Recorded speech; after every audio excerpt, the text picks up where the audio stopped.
Hi guys, it's 6:40 p.m. here in Vienna, Austria. And in the Philippines, it's 1:40 a.m. na guys.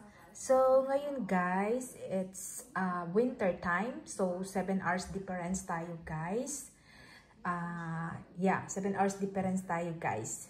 Tapos, ngayon at 5 p.m. guys, dito madilim na talaga guys. Kasi pag winter guys, like next month, magiging 4 p.m. pa lang next month, madilim na. So, ngayon 5 p.m.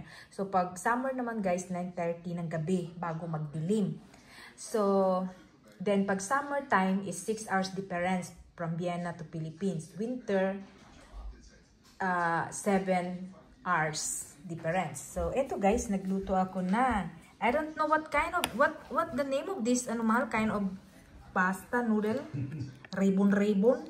Ayan guys, ayan guys, at sobra yung ko guys, yung sauce ko, madami kasi masyado na sobra. So, ayan guys, kain tayo guys, ng Jonas. I don't know, carbonara, pasta, white pasta, whatever. Babush!